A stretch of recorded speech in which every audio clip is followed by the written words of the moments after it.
netizen, this is Ate Panmoy. Excited na! Italy! Here we are! Pure leather yan kasi maginaw daw eh. Tignan nyo naman, pati pants ay leather. Kaya lang, hanapin ko pa yung boots ko. Pag wala, magpapaan na lang ako. Okay, look at that. Oops, oops, oops. Ready na tayo. O, diba? And, here we are. Pagahit ko, ang bigat. Ayan. Kaya, excited na po tayo pumunta sa Italy. Woohoo! See you there, mga Italiano. Kakain ako ng maraming pasta. Sikat daw ang pasta doon, mga queso di bola, and pasta. Ayan. So, tignan nyo naman. Pati sombrero ni Ate Panmoy. So, I'm ready now. Fly high. Yee! Ayan. Talaga naman. Pati unan kasama dahil long flight po. Almost. Kasi 15 kami alis dito. Mag-stop over kami sa Shanghai. And then, mga 16 na kami darating sa Italy, Roma. Roma, here we are. Woohoo! Anyway, magsa-Shanghai pa kami. Kaya, nag-t-shirt lang muna ako sa loob. Tingnan nyo naman. Actually, hindi ko na iti-take out yan. Hindi ko na yatik. Yeah. Yan, diba? Para, alam nila yung ano. Yung sulat yan. Sign natin. Pang encourage. Yan. O, diba? For I know the plans I have for you, say the Lord. Plans to prosper you and to not to harm you. Ang hirap basahin. Mamaya basahin ko ng buo. Kaya ang ganda ng message niyan, di ba? Alam ng Diyos ang plano niya sa buhay natin. Kasi God thoughts are higher than our thoughts. Ang inisip ng Panginoon ay mas mataas kaysa sa iniisip natin. Kaya, eto na tayo. Simulan na natin ang ating paglipad. Woo! Tan. With the ladder. Bye-bye. Ang bigat. Kabigat-bigat.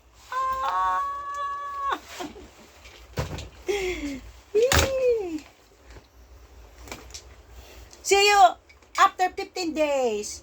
15 days kami sa Italy. And pray for my daughter. Kasali po siya ng beauty events. Puro European. Ang mga kalaban niya. Hindi ko po alam kung may mga Asian. Basta siya represent Hong Kong. Next time, sana Philippine naman. Yan. Yeah. Ito na po. Pinapawisan na kilikili ko. Mainit pa kasi dito eh. Sabi nila kasi maginaw sa Italy. Kaya nagta-trial and error lang tayo. See?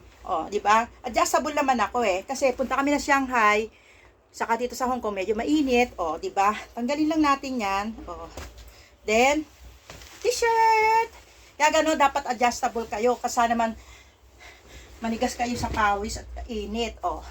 Di pag nainitan ako, naka-t-shirt na ako. Yeah! Double purpose. Ganun lang po. Pagdating nyo sa airport, pwede na kayo magpalit sa loob ng CR eh.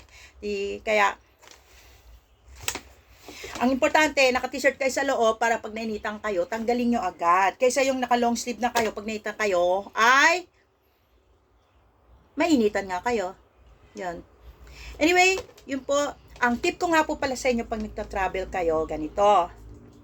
Una-una, di ba yung mga excess, may mga excess tayong minsan.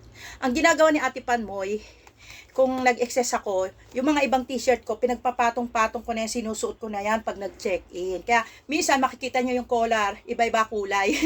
Kasi, pinapatong ko yung mga t-shirt, pag yung, pag may, halimbawa, pag medyo nag-excess yung kilo ko, or kaya kung gusto ko magdala ng mas maraming t-shirt, pagpasok pag check-in ko, nakapasok yan. Tapos sa loob naman, doble pants, ganon. Tapos, bukod dyan, isusuot nyo na yung jacket nyo, syempre. Para, hindi na yan istorbo sa inyo. Tiis init lang. Ganon lang po. Yan. Para at least pagpasok nyo, di ba? Yan lang ang dala nyo. Hindi bulky. Di ba? Ganyan lang. Tapos, yung inyong unan, Kung meron kayong kawit dito, ikawit nyo siyang ganyan, o ganyan nyo lang siya. O, di okay na. Tapos, pagpasok nyo sa loob, syempre naka-check-in na kayo, nakapasok na kayo sa loob ng immigration, di tanggalin nyo na siya, magbang kayo ng extra na bag, okay? Para, doon sa extra bag nyo, doon nyo na ilalagay itong inyong itong jacket ninyo, at saka yung mga hinubad yung mga ibang t-shirt. Kasi syempre, minsan dinodoble-doble ko yung t-shirt pag halimbawang nag-excess ako. Especially po, pag ang dala ko ay hand carry lang, 7 kilos. Minsan, dinadagdagan ko na lang yung suos ko. Kasi minsan po ang t-shirt, mabigat po yan sa kilo eh. Kaya dapat, para-paraan lang yan. Tapos, usually, swerte-swerte din yun eh. Pero hindi ko pa naman natatapatan yung dahil ang backpack, doon ko nilalagay yung mga chocolate, yung mga medyo mababigat. Kasi, yung backpack po, hindi kinikilo yan. Ang kinikilo lang nila yung hand carry nyo na 7 kilos. Okay? At saka itong check-in luggage nyo. Kaya, halimbawa, wala ko sa akong kiluhan dito. You make sure na may kiluhan kayo sa bahay para alam nyo na yung exact na kilo ng inyong dala. Okay? Pag hindi naman, di sapalaran, ako minsan nakikipagsapalaran. Pagpunta ko sa airport at medyo nagka-excess, binabawasan ko to, nilalagay ko sa hand carry ko. O kaya doon sa backpack ko. O kaya, binabawasan ko nga yung ibang damit. Sinusuot ko para at least hindi dagdag bigat. Yun lang po ang masasabi ko. And thank you for watching. Excited na sa ating Panmoy. Abangan ninyo ang aking next journey. Vlogging natin sa Italy. Pupunta kami sa Italy, sa Roma, sa Venice, Milan. Ayan. And thank you po sa lahat ng nag-sponsor sa akin at sa anak ko at sa lahat na nag-pray at nag-support at sa lahat ng tumulong. Especially po sa kapatiran namin sa church, kay Sister Leonie sa Italy na magka-accommodate sa amin ng ilang araw at saka sa iba po nating kapatiran na tutulong doon at inimit namin. At thank you rin po sa lahat ng nagbigay ng regalo na dadali namin sa Italy. So, Italy, here we are! And lastly, pray po natin si Sarah. Kasi si Sarah po ay lalaban representing Hong Kong. Kasi beauty pageant po ito sa Europe. Kaya, medyo, siyempre, mabibigat ang makalaban. Pero malay mo, walang imposible sa Panginoon, 'di ba? Si David and Goliath nga, ang lit-lit ni David pero natalo niya si Goliath. So same din, 'di ba? Malay nyo. Wala posible, but we are not expecting for too much. Yung pagpunta lang sa Italy na makasali siya sa beauty pageant ay malaking blessing na, 'di ba? Kaya here we are Italy, and also today Wednesday, my daughter Melody, she will also go to Japan. Sa rugby naman siya. Siya po ang team captain ng Hong Kong, and I'm so proud of my children. Siyempre, hindi po sa pagmamayabang, pero proud lang ako kasi siyempre, they work hard for this at nakuha na nila yung part ng dream nila na ito. At siyempre, may mga dream pa silang gustong abutin. Kaya, we are praying also for my daughter Melody and the Hong Kong team kasi lalaban sila sa Japan. Ngayon din ang flight nila, kasabay namin, pero nauna na sila kasi Japan sila, kami sa Italy. And, this game is for qualifying round para sa Olympic. Siyempre, ini-aim ng Hong Kong na makasali din sila sa Olympic Games. So, I'm proud of my children. Thank you, Lord, for all this blessing.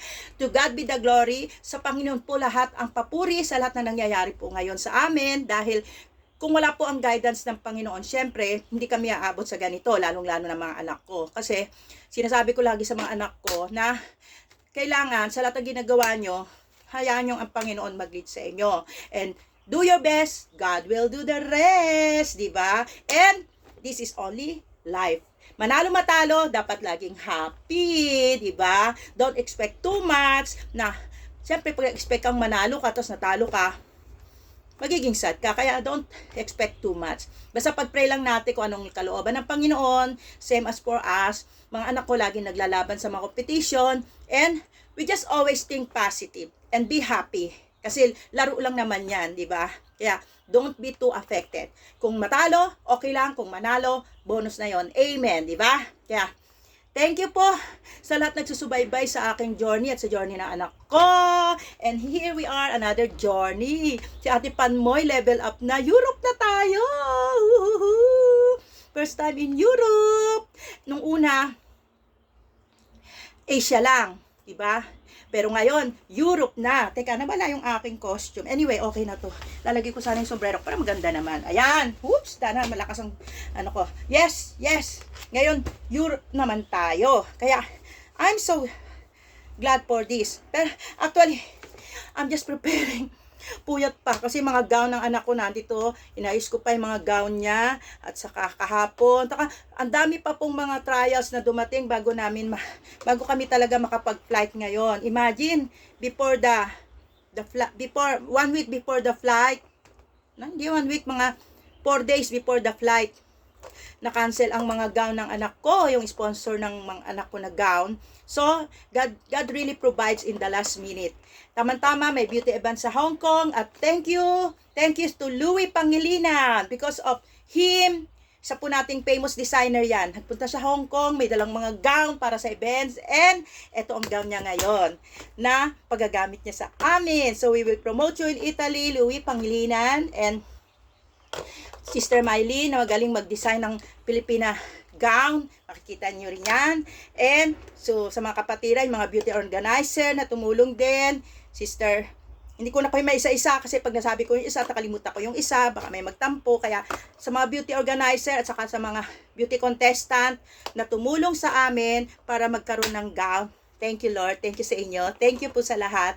At maraming salamat po. God provides in the right timing, kahit po sa financial, bigla na lang akong may blessing, galing sa somewhere else, but it's a big blessing na pinagpapasalamat ko sa Panginoon. Right timing lahat ang Panginoon. Kaya wag po tayo magtatanong lagi, wag magdududa kung bakit ang ibang bagay minsan ay nadidelay, dahil piniprepare ng Panginoon yon sa tamang panahon. Kaya totoo nga yung sinasabing tamang panahon. Sa Panginoon lagi may tamang panahon. Kaya lugay natin muna tong ating, alam nyo tong jacket na to, excited ako kasi sa Hong Kong kasi hindi maginaw. Kaya hindi ko nagagamit. At least ngayon, kahit man lang pa-pictorial sana, magamit ko sa Italy. Diba, Sosi?